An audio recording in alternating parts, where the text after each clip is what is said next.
Man, the Phoenix Suns down 0-2 now, and they have looked pretty abysmal in both of these games. I'm going to try not to hit the braggadocio button here too much, but goddamn do I feel good after this game, because the amount of people that I saw pick the Phoenix Suns to win this series actually baffled me.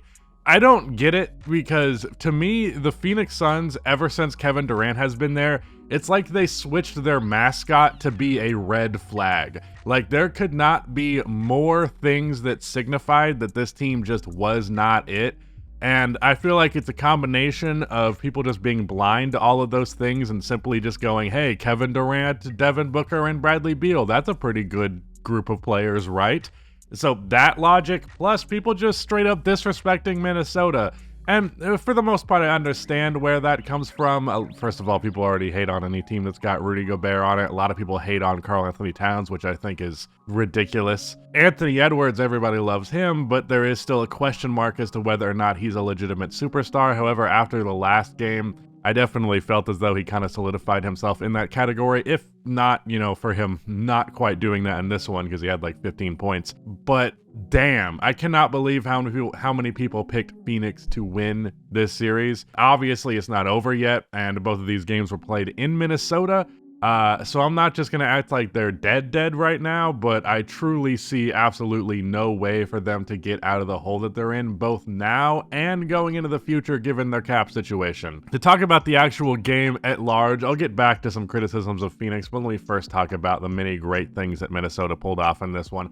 First of all, this was a massive Jaden McDaniels game. He scored 25 points on 10 for 17 shooting. He hit a lot of open threes. He also had a lot of really strong drives to the basket off of the catch, many of those being in the fourth quarter. And part of that was Phoenix was just starting to play some Olay defense, like truly a lot of very easy opportunities in the lane. But at the bare minimum, he took advantage of those opportunities. Also hit a couple of mid-range shots, one of which was a fadeaway over Kevin Durant in the lane that ironically looked very Kevin Durant-esque. He had some nice assists. He had a really sick move where he caught the ball as he was running baseline under the basket, then did a 180 to turn his body to the rim for a short floater. But of those assists, 2 of them were dump-off passes to Rudy Gobert, both of which were executed perfectly.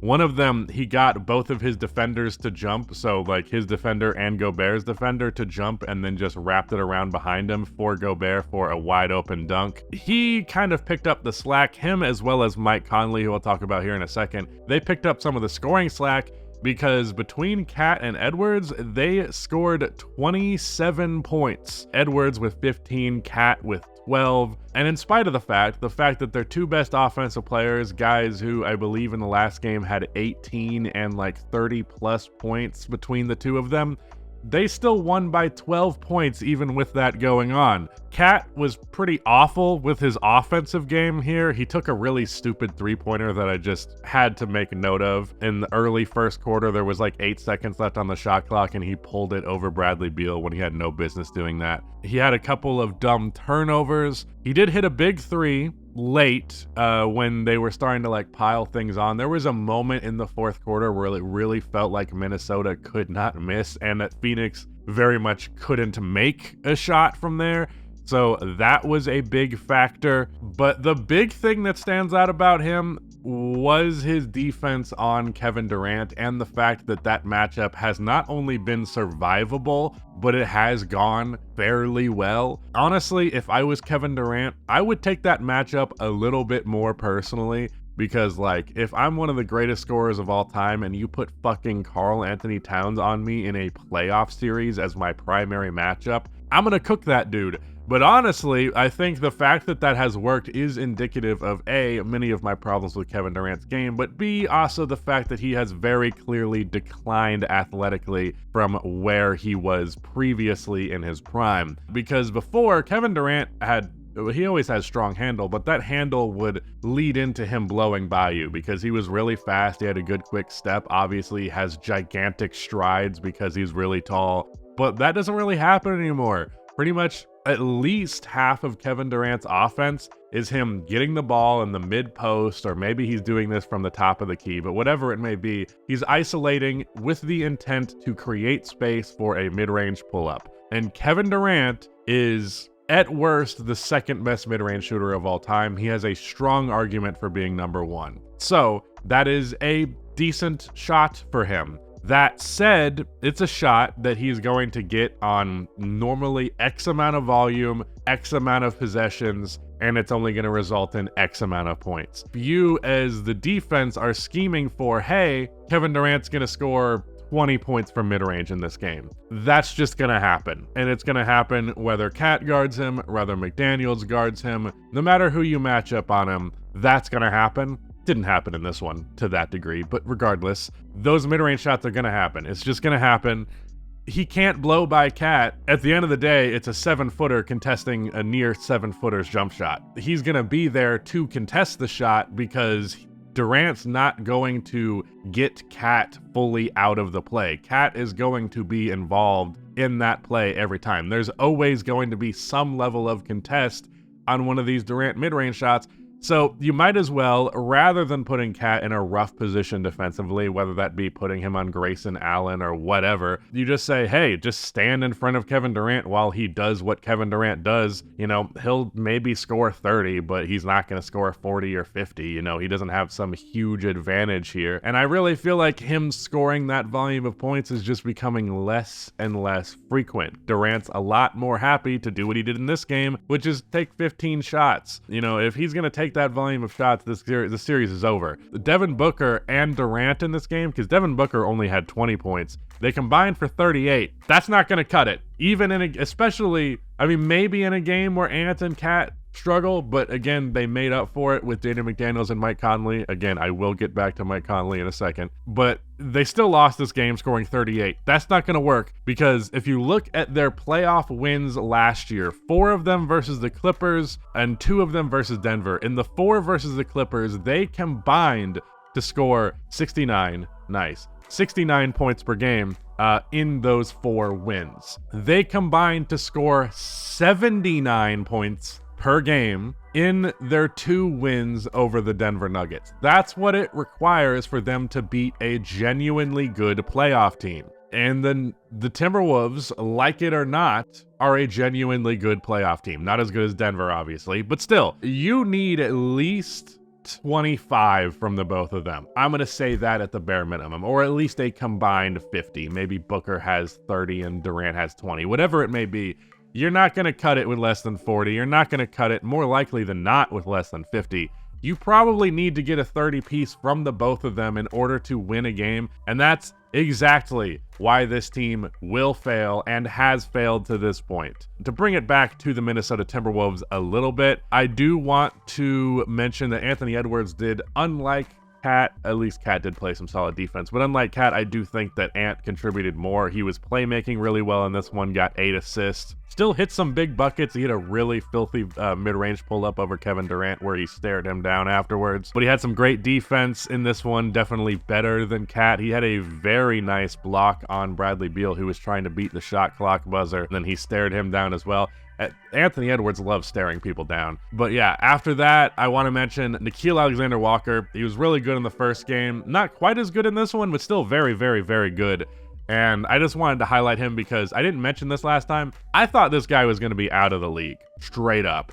Because what he was when he was in New Orleans, he was a shot creator who couldn't score. So, like, he would take these contested shots, he would take these off the dribble shots, and they would just seldom go in. But he's become one of the strongest 3-and-D players in the entire league. He's borderline all defense this year. His 3-ball goes in, and then he's a good play finisher. He had a really strong drive for an and-one late coming off of the catch in this one when Minnesota was piling it on, as I mentioned. He hit a really huge 3 in Devin Booker's grill out of the corner in the third quarter, and that was as they were starting to create some separation because it was about the third quarter where the game started going far more in Minnesota's favor. Really good defense the whole way through, and then he plays his offensive role to perfection. I thought this guy stunk, but he's completely turned his career around in Minnesota. Let's finally get to Mike Conley. Mike Conley, 14 points in the first half, 18 points in the game in general. Not a factor offensively. I think he went 1 for 7 in the first game. He did have 8 assists, so not a complete non-factor offensively, but wasn't scoring the ball. He hit a right-hand floater, hit a couple of pull-up threes, things like that. He also hit a really big 3 in the fourth quarter that was like, there were multiple nails in the coffin in this game. It felt like there were multiple nails in the coffin in the Mavericks-Clippers game we're going to talk about. But this one felt like a bigger one where there was an offensive rebound, the ball ricocheted into the corner. Mike Conley chased it down, caught it, immediately shot it, all net. And when that play happened, I was like, yeah, there's just no fucking shot. Phoenix is winning this game.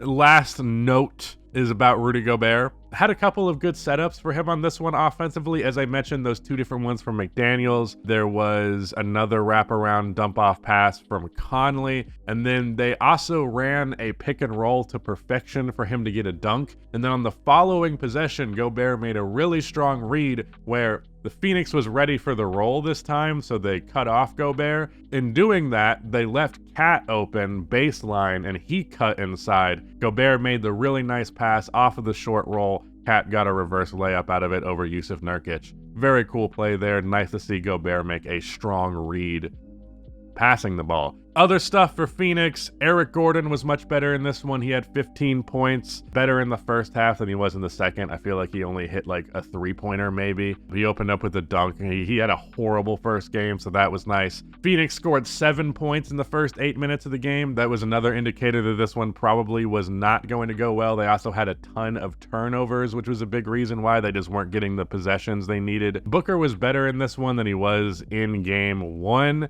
He at least shot efficiently. He had a really cool play where he shot a 3 on the break. The ball rebounded back to him, so he got his own board, and then he went up and got an and 1. He also started 0 for 4 and then was fine from there. But again, 20 points from Devin Booker, it's just not that much. And it's just not enough, and you really need your other players to step up at that point. But Grayson Allen got hurt, so he couldn't really contribute because he wasn't playing. And then Bradley Beal was bad in this one as well. He went 6 for 17 from the field, getting 14 points. He also had a horrible miss. Not a miss as in a shot, like a missed read where they ran a perfect pick and roll, and Drew Eubanks was wide open for a solid 3 seconds under the basket, and Beal just did not see him. Could not believe my eyes. But with that, Phoenix, they're going to Phoenix. You know, they could still get a game or maybe 2 where Durant and Beal or Booker, any combination of the 3, just go the fuck off.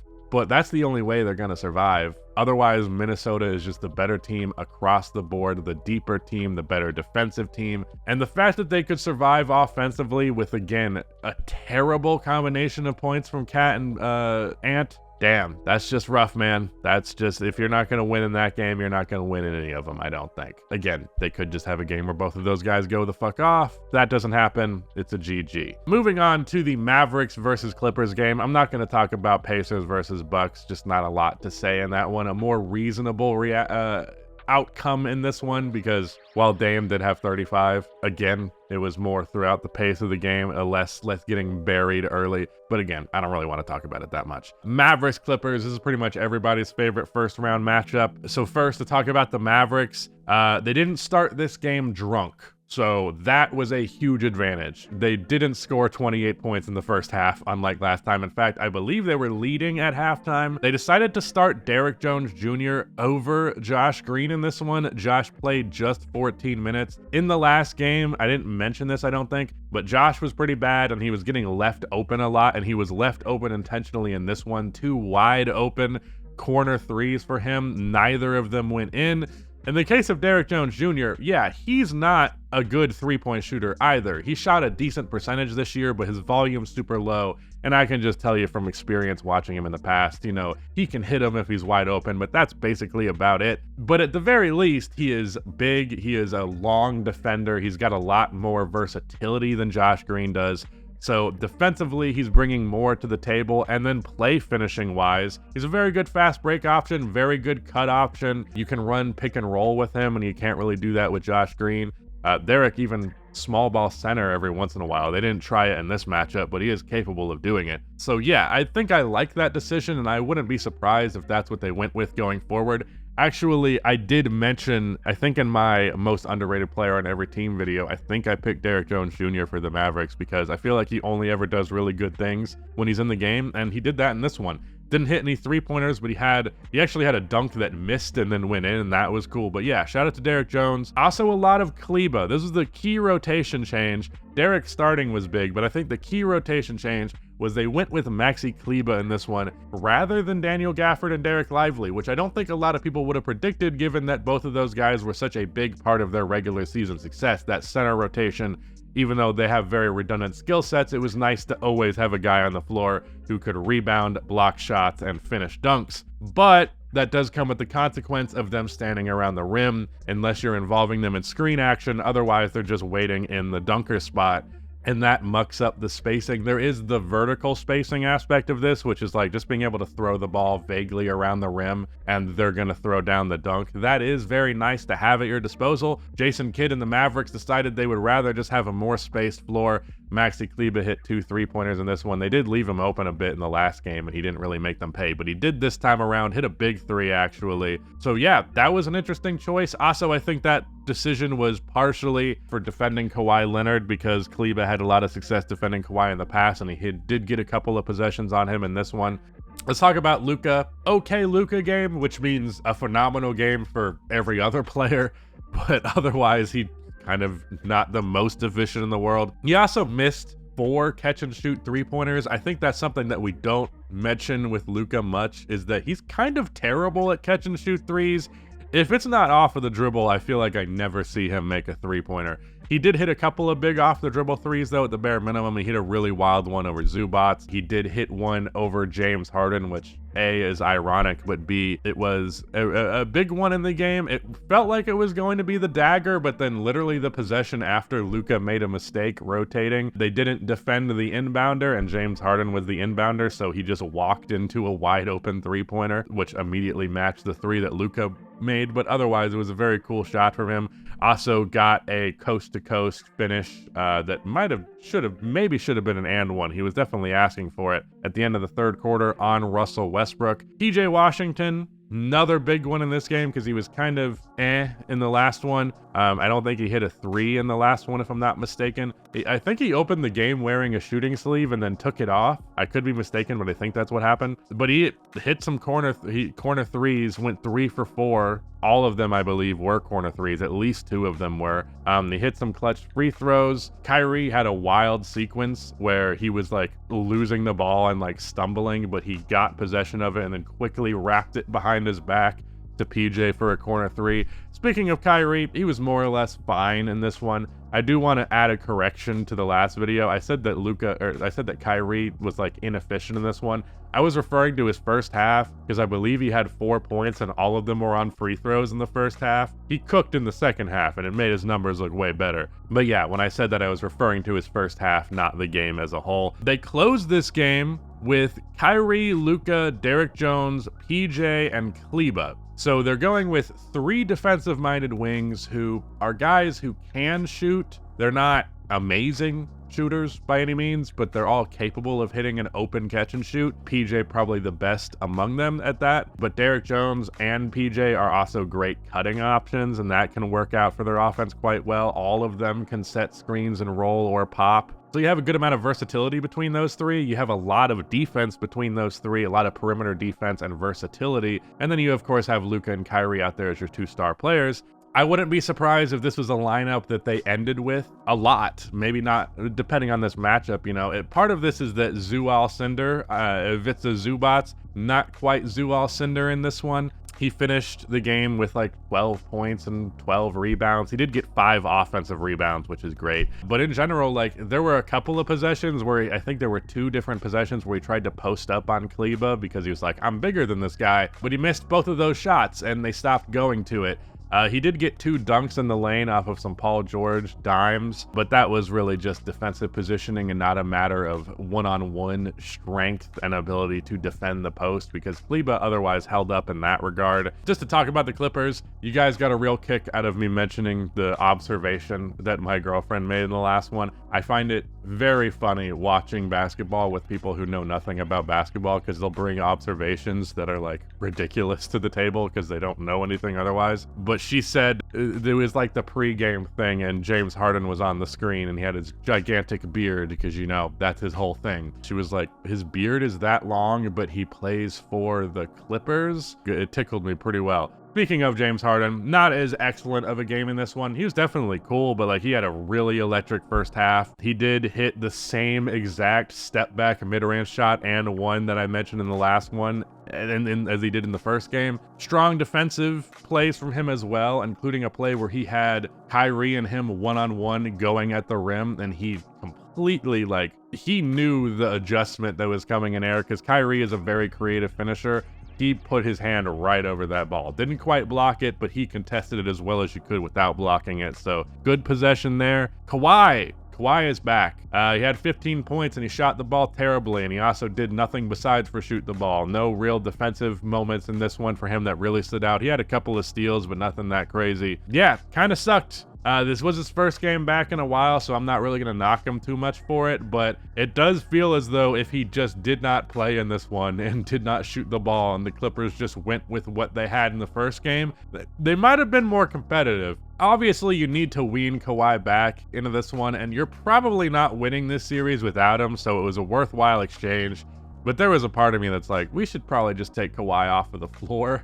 For what it's worth, Norman Powell and Russell Westbrook both shot the ball very terribly, so like the guy who you would put in place of him wouldn't really work. Terrence Mann also didn't shoot the ball well. He did get a putback dunk, but that was like the only thing of note he did the entire game. Not going to knock him too much for it, but it definitely felt like Kawhi held them back in this one. Paul George was the player of the game for LA as far as I'm concerned. He was really the only guy who looked alive as Dallas was piling things on. Hit some clutch shots, specifically got a very difficult Euro step layup to go in. I previously mentioned the 2 dump-off passes he got to Zubats for the layup that were really close. He hit a 3 at the buzzer that didn't matter, but it was a difficult 3, so at least, you know, that's cool. Speaking of Zoo, actually I mentioned this already, 5 offensive boards, but otherwise good, otherwise not that great.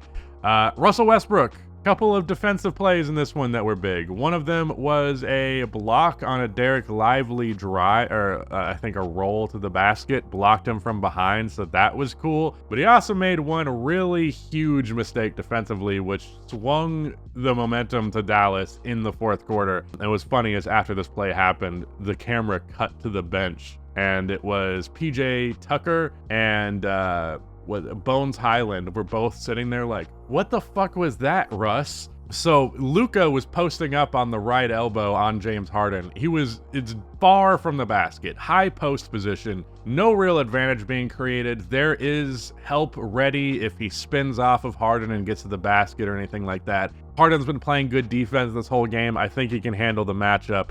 Russ doesn't agree with me though, and he brings help defense on him, helping off of Kyrie from 3. Kyrie splashes it. To be fair, it was like 3 feet behind the line, but to be more fair, it's Kyrie. We know he can make that shot. The whole bench was pissed at him. He did hit a 3 to end the drought as Dallas was piling things on, but otherwise he went 2 for 9 from the field. Terrible defensive mistake.